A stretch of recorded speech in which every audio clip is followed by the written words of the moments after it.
Super power America पूरी ताकत से हमले कर रहा है, लेकिन तेहरान अभी भी खड़ा है। सुप्रीम ढांचे को नुकसान जरूर पहुंचा है, लेकिन अमेरिका उसे ढहा नहीं पाया। और इसके पीछे दिमाग किसका है? कालीबाफ, वन मैन आर्मी।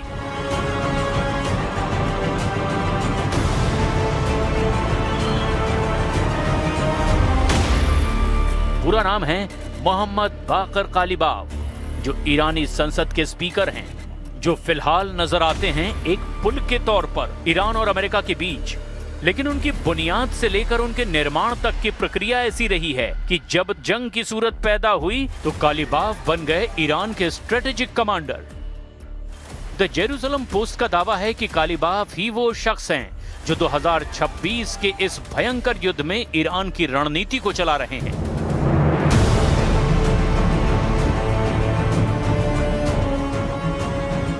आज मोहम्मद बाकर कालीबाफ एक डिप्लोमैट की तरह दिखते हैं।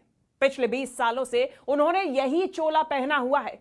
विदेश में बात करने के लिए ईरान की ओर से सबसे बड़े चेहरों में कालीबाफ शामिल हैं, लेकिन उनकी जहनियत ऐसी है कि उन्होंने 19 साल की उम्र से ही अमेरिका से ऐसी ही जंग लड़ने की तैयारी की है।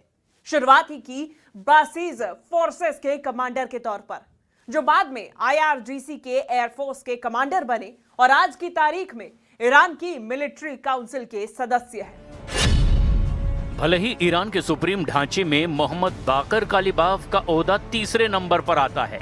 सुप्रीम लीडर मुस्तफा खामनेई, उनके बाद IRGC के commander in chief Ahmad Vahidi और उनके बाद आते हैं मोहम्मद बाकर कालीबाफ, जो राजनीतिक फैसले भी ले रहे हैं और मिलिट्री से जुड़े फैसले भी।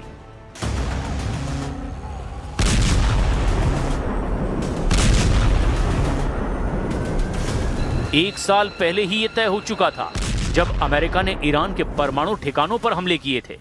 अमेरिका ने ईरान पर ऐसा डायरेक्ट अटैक इससे पहले कभी नहीं किया था और उसी समय से ईरान की संसद के स्पीकर मोहम्मद बाकर कालीबाफ को 2 तरह की जिम्मेदारी दी गई। एक ईरान की रक्षा के लिए सैन्य फैसले लेने की और आगे की रणनीति बनाने का भी अधिकार, साथ ही कूटनीतिक मोर्चे पर ईरान की राजनीति का सबसे बड़ा चेहरा, जो कि बातचीत के दौरान समझौते कर सके और जिस दुश्मन को मैदाने जंग में ना झुका सके उसे बातचीत की मेज पर झुका सकें। ईरान बा सुरअत बीशतरी पे पीछ ख़वाहद रफ्त। और कालीबाफ ने जाल बुनना शुरू कर दिया।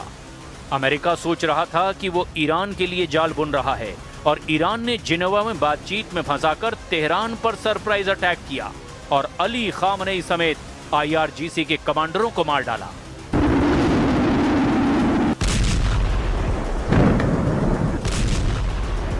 तेहरान में यह अटैक सरप्राइजिंग था, लेकिन ऐसा नहीं था कि मोहम्मद बाकर कालीबाफ को अंदाजा नहीं था कि अमेरिका अटैक कर सकता है। 25 सालों तक वो एक मिलिट्री कमांडर रहे और उसके बाद जब पॉलिटिक्स में कदम रखा तब भी ईरान की रक्षा के लिए कूटनीति तय करने वाले कमांडर भी वही थे और उन्हें पता था कि अमेरिका और इजराइल जाल बुन रहे हैं। कालीबाफ अमेरिका और इजराइल के अटैक को टाल नहीं सकते थे, लेकिन उन्होंने वो जाल बुन रखा था जिससे अमेरिका आए तो सही लेकिन निकल ना सके। Maybe Mr. Trump can start a war, but he doesn't have control over the end. जनवरी के आखिरी हफ्ते में ही कालीबाफ को लगने लगा था कि तेहरान में खामनेई शासन को गिराने के लिए अमेरिका कुछ भी कर सकता है और उन्होंने इसकी तैयारी कर रखी थी। और तभी ऐलान कर दिया था कि ट्रम्प चाहें तो जंग की शुरुआत कर सकते हैं, लेकिन उस जंग की कमान ईरान के पास होगी, अमेरिका के पास नहीं। यानी शुरुआत जंग की अमेरिका करेगा, लेकिन उसे अंजाम तक ईरान पहुंचाएगा।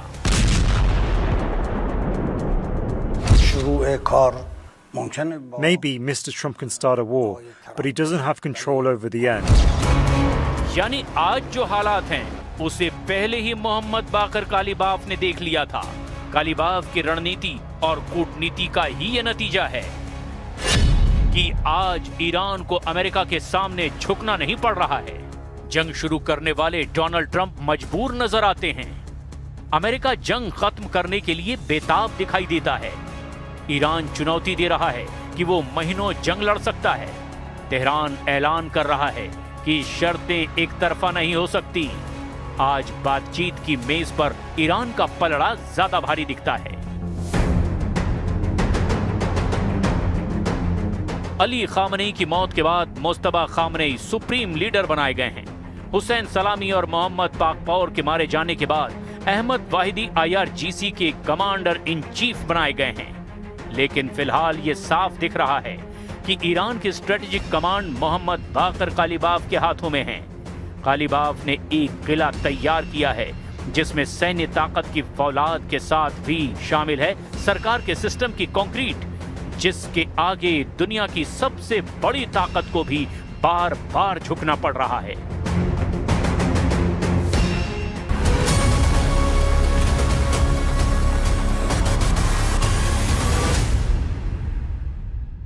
कालिबाफ ने 1997 से 2000 तक IRGC के एयरफोर्स की कमान संभाली थी। उन्हें पता था कि आमने सामने की जंग में अमेरिका से मुकाबला नहीं किया जा सकता, लिहाजा रणनीति गुरिल्ला वाली लेकिन आधुनिक होनी चाहिए थे। जो देखने को मिला जंग के वक्त, वॉल स्ट्रीट जर्नल और ईरान इंटरनेशनल के रिपोर्ट्स के मुताबिक कालिबाफ ने ऐलान कर दिया कि अगर बम गिरेंगे तो हम दुनिया की अर्थव्यवस्था की सांसें रोक देंगे, और हॉर्मुज स्ट्रेट को सील कर दिया गया।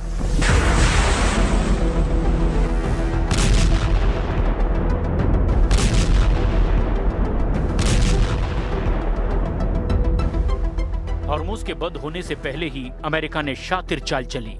अली खामनेई के शासन को जड़ से उखाड़ फेंकने के लिए तेहरान के कुछ चेहरों के सामने चारा फेंका गया।